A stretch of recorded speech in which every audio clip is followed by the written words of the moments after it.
राधे राधे दोस्तों। और इस वीडियो में हम लोग कुछ और इम्पोर्टेंट क्वेश्चंस को डिस्कस करने वाले हैं जो कि होंगे शिक्षा के का तकनीकी परिप्रेक्ष्य। और ये गोल्ड सीरीज़ का जो एग्ज़ाम टाइम गोल्ड सीरीज़ है उसका यूनिट सेकंड है और उसका पार्ट भी सेकंड है। ठीक है, फर्स्ट पार्ट हम लोग कंप्लीट कर चुके हैं जिसमें 61 क्वेश्चंस के अप्रॉक्स हम लोगों ने सॉल्व करे थे। ठीक है, और देखिए जिन्होंने पहला वीडियो नहीं देखा वो भी देख लें क्योंकि बहुत इंपॉर्टेंट क्वेश्चंस हैं। और ये जो यूनिट सेकंड है इससे कंफर्म है कि आपके ये जो क्वेश्चंस हैं ना बहुत फंसेंगे। ठीक है, क्योंकि काफ़ी इंपॉर्टेंट है, हर टाइप के क्वेश्चन आपके इस वीडियो में हैं। ठीक, चलिए अब देखते हैं। ये वाला भी बहुत इंपॉर्टेंट है और पहला क्वेश्चन इस पे दिया गया है, शिक्षण सामग्री को विविध रूप में एक पाठ्य वस्तु के लिए प्रयुक्त किया जाना कहा जाता है। क्या बोलते हैं उसको? बहुमाध्यम शिक्षण या फिर बहुमाध्यम अधिगम या फिर बहुमाध्यम उपागम या इनमें से कोई नहीं। और इसका आंसर हो जाएगा आपका सी ऑप्शन, बहुमाध्यम उपागम। चलिए क्वेश्चन नंबर 63 में देखेंगे बहुमाध्यम उपागम। एक सेकेंड थोड़ा छोटा कर लेते हैं। हाँ, बहुमाध्यम से केंद्र को कहा जाता है, क्या कहा जाता है? अनुदेशात्मक सामग्री केंद्र या फिर अधिगम स्रोत केंद्र या फिर पाठ्य सामग्री केंद्र या फिर ये सभी। और इसका आंसर हो जाएगा आपका डी ऑप्शन। फिर इसके बाद दिया गया है, किसने कहा है शिक्षण एक अंतःक्रियात्मक प्रक्रिया है जो कक्षागत परिस्थितियों में वांछित लक्ष्यों को प्राप्त करने के लिए शिक्षक तथा विद्यार्थियों के मध्य होती है। काफ़ी इंपॉर्टेंट क्वेश्चन है ये। एडमंड एमिडन या फिर रायबर्न ने या फिर B.O. स्मिथ ने या फिर जॉन बेकर ने।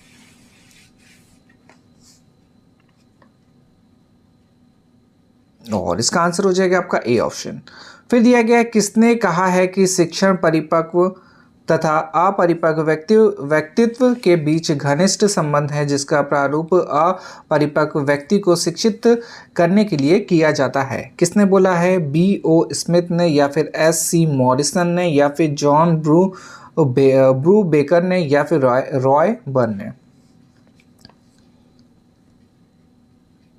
और इसका आंसर हो जाएगा आपका बी ऑप्शन। फिर दिया गया है, शिक्षण क्रियाओं की एक विधि है जो सीखने की उत्सुकता जागृत करती है। किसका कथन है ये? जॉन ब्रूबेकर का या फिर रॉय बर्न का या B.O. स्मिथ का या फिर योकुम तथा सिम्पसन का।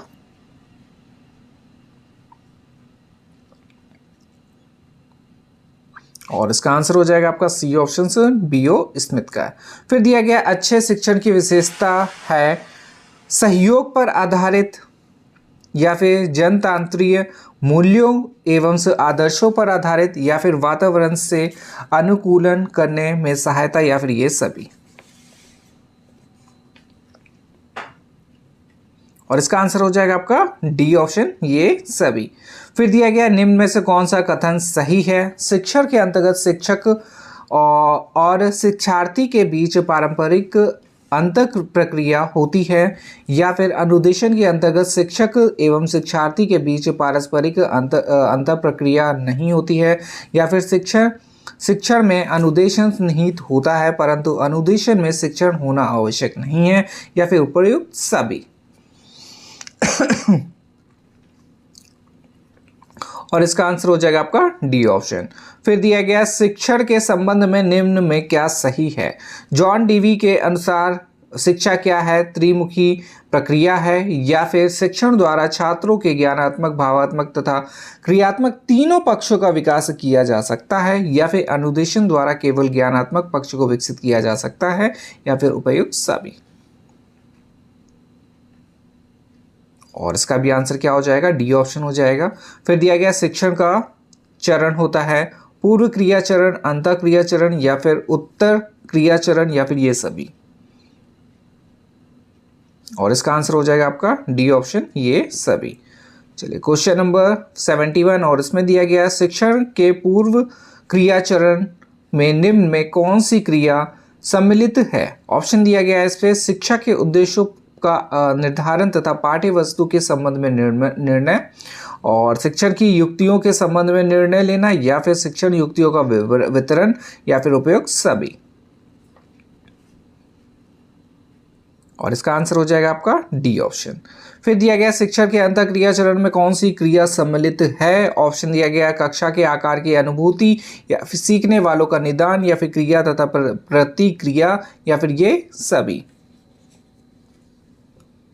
और इसका भी आंसर क्या हो जाएगा? डी ऑप्शन हो जाएगा। ठीक है, तो देखिए एक मैंने वीडियो बनाई है कीवर्ड वाली, तो उसको भी आप लोग देख लीजिएगा। ठीक है, प्लेलिस्ट में है और वो आप लोगों के लिए काफ़ी हेल्पफुल होने वाली, क्योंकि देखिए ऐसे क्वेश्चंस में क्या है कि आप लोगों को पढ़ना पड़ेगा। और जो कीवर्ड वाले क्वेश्चंस हैं वो ये मान के चलिए वन लाइनर क्वेश्चंस रहेंगे, और डायरेक्ट अगर आंसर आपको आता होगा तो डायरेक्ट कर लेंगे। और वो ऐसे क्वेश्चंस है कि अगर जब तक रिवीजन नहीं करेंगे आप लोग, वो क्वेश्चन सॉल्व नहीं होंगे। इस पे क्या है, आप लोग पढ़ के भी इसको देख सकते हैं और इस पर क्लियर कर सकते हैं। ठीक है, चलिए आगे देखते हैं। क्वेश्चन नंबर 73 में दिया गया है शिक्षण में क्रिया तथा प्रतिक्रिया के अंतर कौन सी सम्मिलित है? प्रेरक का चयन या एवं प्रस्तुतिकरण, या फिर पृष्ठपोषण तथा पुनर्बलन, या फिर शिक्षण युक्तियों का विस्तार, या फिर ये सभी। और इसका भी आंसर क्या हो जाएगा? डी ऑप्शन, ये सभी।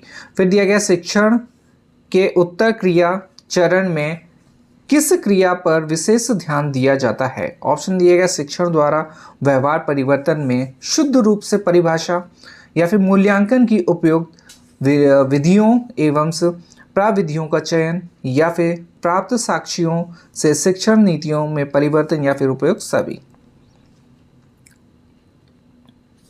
और इसका आंसर हो जाएगा आपका डी ऑप्शन, सभी।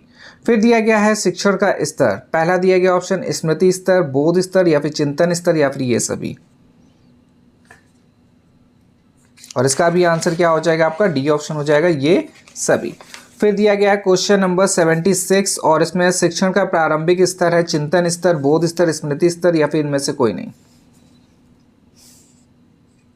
और 76 का आंसर हो जाएगा सी ऑप्शन, स्मृति स्तर। फिर दिया गया शिक्षण का अंतिम स्तर है बोध स्तर, स्मृति स्तर, या फिर चिंतन स्तर, या इनमें से कोई नहीं। और इसका भी आंसर क्या हो जाएगा? सी ऑप्शन हो जाएगा, चिंतन स्तर। फिर दिया गया है स्मृति एक आदर्श पुनरावृत्ति है जिसमें अतीत काल के अनुभव उसी क्रम तथा ढंग में जागृत होते हैं जैसे वे पहले हुए थे। यह कथन किसका है? तो रॉस हो गया, मैकडूगल का हो गया, स्टाउट का हो गया, या फिर वुडवर्थ है। और इसका आंसर हो जाएगा आपका सी ऑप्शन। फिर बोला गया है क्वेश्चन नंबर 79 में किसने कहा है सीखे हुए अनुभवों के सीधे उपयोग की स्मृति कहते हैं? वुडवर्थ है, रॉस है, स्टाउट है, या फिर मैकडूगल है। और इसका आंसर हो जाएगा आपका ए ऑप्शन, वुडवर्थ। फिर दिया गया है स्मृति की कितनी अवस्थाएं होती हैं? 2, 3, 4, या फिर 5। और इसका आंसर हो जाएगा सी ऑप्शन, 4। फिर दिया गया क्वेश्चन नंबर 81 स्मृति की अवस्था है। ऑप्शन दिया गया अधिगम, धारणा, या फिर प्रत्यय, स्मरण, या फिर पहचान, या फिर ये सभी।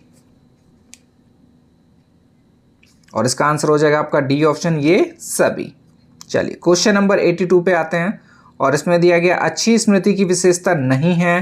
पहले ऑप्शन में दिया गया शीघ्र अधिगम से एवं से धारणा का स्थायित्व, या फिर प्रत्यय स्मरण में शीघ्रता तथा उपयोगिता, या फिर व्यर्थ की बातों को नहीं भूलना, या फिर व्यर्थ की बातों को भूलना।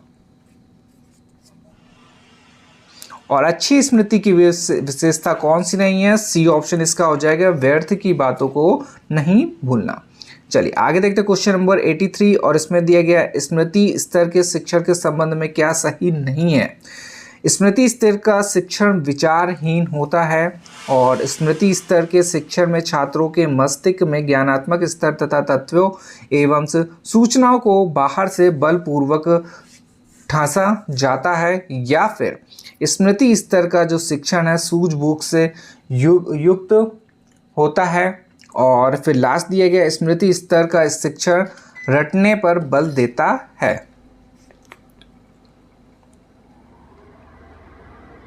और इसका आंसर हो जाएगा आपका सी ऑप्शन। फिर दिया गया है स्मृति स्तर के शिक्षण में किसके द्वारा सीखने पर बल दिया जाता है? ऑप्शन दिया गया श्रृंखला अधिगम, या फिर संकेत अधिगम, या फिर उद्दीपन अनुक्रिया एसआर, या फिर ये सभी।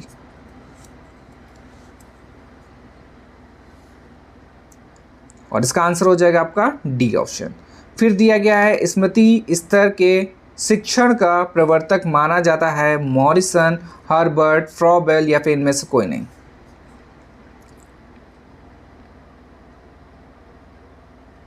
और इसका आंसर हो जाएगा बी ऑप्शन, हार्वर्ड।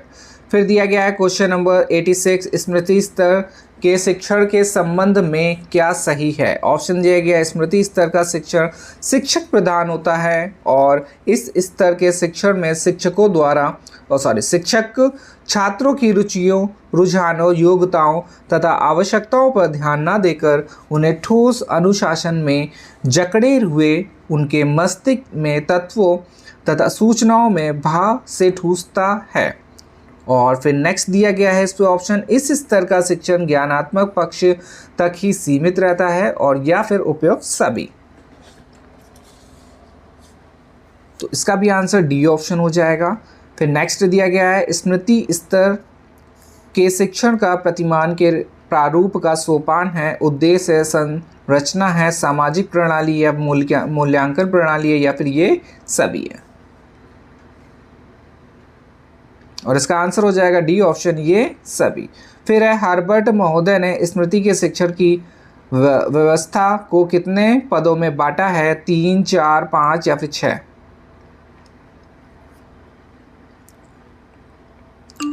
और इसका आंसर हो जाएगा आपका सी ऑप्शन, 5।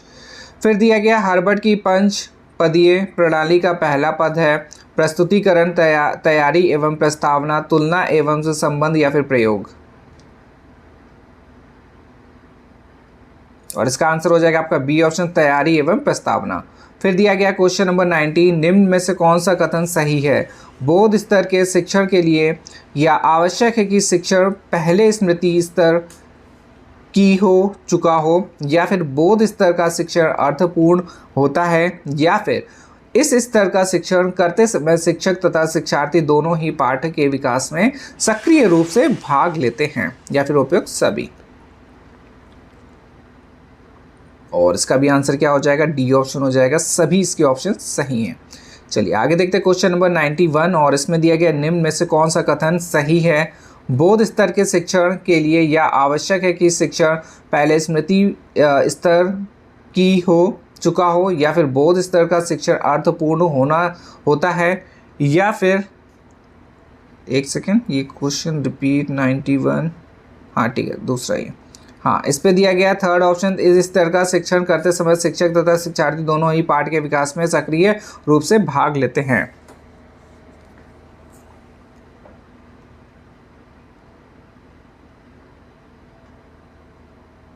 अच्छा दोनों क्वेश्चन सेम हैं, ठीक है, तो डी ऑप्शन इसका हो जाएगा। फिर नेक्स्ट क्वेश्चन इस पे दिया गया बोध स्तर के शिक्षण प्रतिमान का प्रतिपादक किया है। देखिए काफ़ी इंपॉर्टेंट क्वेश्चन है ये वाला भी। और ऑप्शन दिया गया हर्बर्ट है, मॉरिसन है या फिर डॉक्टर दवे हैं या फिर इनमें से कोई नहीं। तो बोध स्तर के शिक्षण का प्रतिमान का प्रतिपादक किसने किया है, मॉरिसन ने किया है। फिर दिया गया है मॉरिसन के अनुसार बोध स्तर के शिक्षण प्रतिमान के प्रारूप का पक्ष है उद्देश्य संरचना, सामाजिक प्रणाली या फिर मूल्यांकन प्रणाली या फिर ये सभी। तो इसका आंसर भी क्या हो जाएगा, डी ऑप्शन हो जाएगा, उद्देश्य संरचना भी है, सामाजिक प्रणाली भी है, मूल्यांकन प्रणाली भी है। फिर दिया गया है मॉरिसन ने बोध स्तर के शिक्षण की व्यवस्था को कितने सोपानों में बांटा है, 3 है, 4 है, 5 है या फिर 6 है। और इसका आंसर हो जाएगा सी ऑप्शन, 5 है। फिर दिया गया चिंतन स्तर के शिक्षण के संबंध में क्या सही है, बताना है इस पे। और पहला ऑप्शन दिया गया चिंतन स्तर के शिक्षण का तात्पर्य है समस्या केंद्रित शिक्षण से है या फिर शिक्षण स्तर के शिक्षण चिंतन स्तर के शिक्षण में स्मृति तथा बोध दोनों स्तरों का शिक्षण निहित है या फिर चिंतन स्तर का शिक्षण छात्रों के बौद्धिक व्यवहार को विकसित करने के अवसर प्रदान करते हुए उनमें सृजनात्मक क्षमताएं विकसित करने में सहयोग प्रदान करता है या फिर उपयुक्त सभी। और इसका भी आंसर क्या हो जाएगा, डी ऑप्शन हो जाएगा, सभी ऑप्शन इसके सही हैं। फिर इसके बाद क्वेश्चन दिया गया 96 चिंतन स्तर के शिक्षण प्रतिमान को प्रतिपादित करने का श्रेय किसको दिया गया है। तो ऑप्शन दिया गया मॉरिसन को या फिर हर्बर्ट को या फिर हंट को या फिर इनमें से कोई नहीं। और इसका आंसर हो जाएगा आपका सी ऑप्शन, हंट को दिया गया। चलिए क्वेश्चन नंबर 97 दिया गया है, सूक्ष्म शिक्षण का विकास सन 1963 ईस्वी में स्टैनफोर्ड विश्वविद्यालय में किसने किया था। काफ़ी इंपॉर्टेंट क्वेश्चन है। ऑप्शन दिया गया है एम बी बुच ने, या फिर डी एलन ने, या फिर एलन ई एवं इच ने, या इनमें से कोई नहीं। और इसका आंसर हो जाएगा आपका बी ऑप्शन से, डी एलन ने किया है। फिर इसके बाद दिया गया क्वेश्चन नंबर 98, किसने कहा है सूक्ष्म शिक्षण समस्त शिक्षण को लघु क्रियाओं में बांटता है। ऑप्शन दिया गया है डी एलन, या फिर एम बी बुच, या फिर मॉरिसन, या फिर हर्बर्ट। और इसका आंसर हो जाएगा आपका ए ऑप्शन, डी एलन। फिर दिया गया है सूक्ष्म शिक्षण के विषय में पूर्व धारणा है। ऑप्शन दिया गया है यह वास्तविक शिक्षण है तथा इसके द्वारा शिक्षा की जटिलताओं को कम किया जा सकता है, या फिर पूर्ण रूपेण व्यक्तिगत प्रशिक्षण कार्यक्रम है, या फिर इस विधि द्वारा शिक्षण कौशलों का विकास किया जाता है तथा प्रतिपुष्टि या पृष्ठपोषण द्वारा अभ्यास को नियंत्रित किया जाता है। और इसका आंसर हो जाएगा आपका डी ऑप्शन। ठीक है, चलिए आगे देखते हैं। क्वेश्चन नंबर 100 दिया गया है, सूक्ष्म शिक्षण के संबंध में सही है, कौन सा ऑप्शन सही है ये बताना है। ठीक है, तो देखिए पहला ऑप्शन दिया गया है, पाठ्य वस्तु को एक इकाई में प्रस्तुत किया जाता है और कक्षा में इसमें 10 तक विद्यार्थी होते हैं, शिक्षण अवधि 5 से 20 मिनट तक होती है, और या फिर उपयुक्त सभी। और इसका आंसर हो जाएगा आपका डी ऑप्शन, उपयुक्त सभी। ठीक है, चलिए आगे देखते हैं। क्वेश्चन नंबर दिया गया 101, सूक्ष्म शिक्षण चक्र का पद नहीं है, विशिष्ट कौशलों को परिभाषित करना, या फिर परिभाषित करना, कौशल प्रदर्शन, लघु पाठ योजनाएं, या फिर दीर्घ पाठ योजनाएं, समूह 40 छात्रों का अर्थात दीर्घ समूह, या फिर लघु समूह को पढ़ाना, प्रतिपुष्टि या पृष्ठपोषण, या फिर पुनः नियोजन, पुनः शिक्षण और पुनः मूल्यांकन।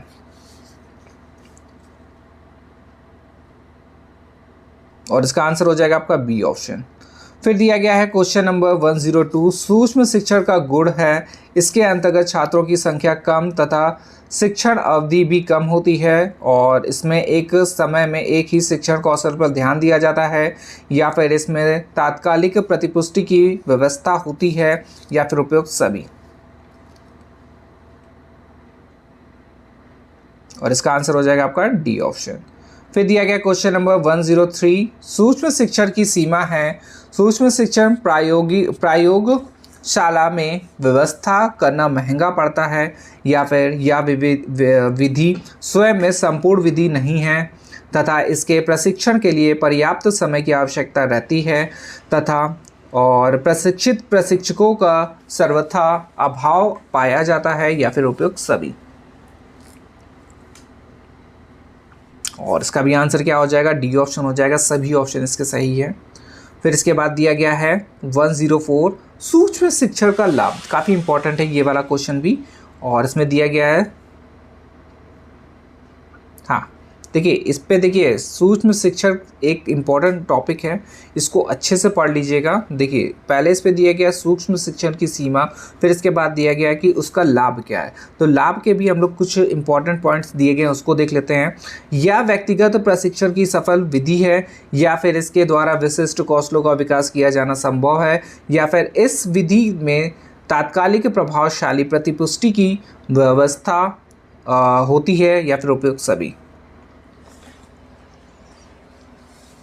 और इसका भी आंसर क्या हो जाएगा, डी ऑप्शन हो जाएगा। सारे इसके पॉइंट्स जो हैं सही हैं, तो ये थोड़ा सा जो क्वेश्चन है डी वाले हैं वो काफ़ी इंपॉर्टेंट हैं, और उनसे काफ़ी क्वेश्चंस आपके भी एग्जाम में फंसेंगे। ठीक है, चलिए आगे देखते हैं। क्वेश्चन दिया गया है क्वेश्चन नंबर 105, बी के पासी 1975 में ने कितने शिक्षण कौशलों की सूची प्रस्तुत की, 8, 10, 12 या फिर 13। और इसका आंसर हो जाएगा डी ऑप्शन 13। फिर दिया गया है स्टैनफोर्ड विश्वविद्यालय ने कितने शिक्षण कौशलों की सूची प्रदर्शित की है, 6, 10, 12 या फिर 14। और इसका आंसर हो जाएगा आपका डी ऑप्शन 14।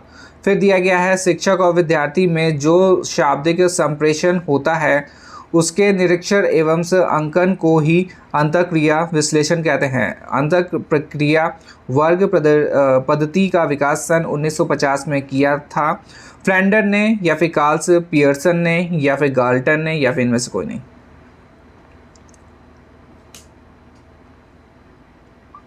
और इसका आंसर हो जाएगा ए ऑप्शन, फ्लैंडर ने करा था। अब इसके बाद क्वेश्चन दिया गया है कि फ्लैंडर ने कक्षा में होने वाले विद्यार्थियों और शिक्षक के व्यवहारों को कितने वर्गों में बांटा है? 5, 8, 10 या फिर 12?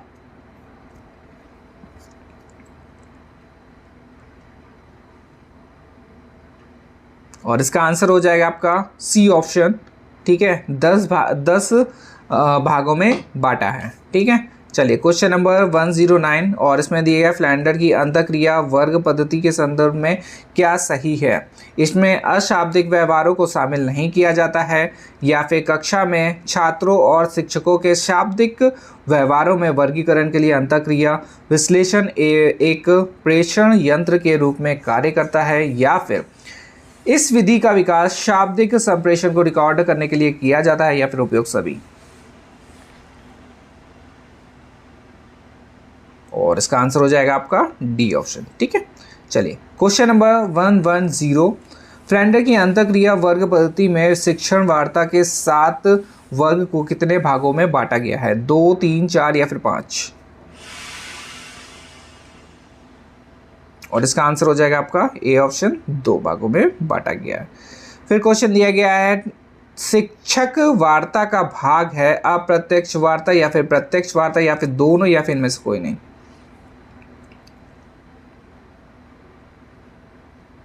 और इसका आंसर हो जाएगा आपका सी ऑप्शन, ए और बी दोनों। फिर दिया गया है फ्लैंडर की अंतःक्रिया में प्रत्यक्ष वार्ता का अवयव है प्रश्न पूछना तथा प्रशंसा या प्रोत्साहन, या फिर भावनीय स्वीकृत करना, या फिर विचारों को स्वीकृत करना और प्रयोग करना, या फिर ये सभी? और इसका आंसर हो जाएगा डी ऑप्शन, ये सभी।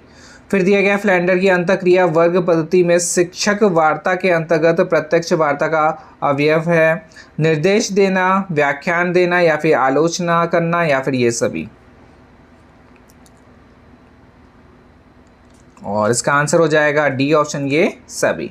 फिर दिया गया फ्लैंडर की अंतःक्रिया वर्ग पद्धति में विद्यार्थी वार्ता के कितने वर्ग हैं? ऑप्शन दिए गए 2, 3, 4 या फिर 5? और इसका आंसर हो जाएगा आपका ए ऑप्शन, 2, ठीक है।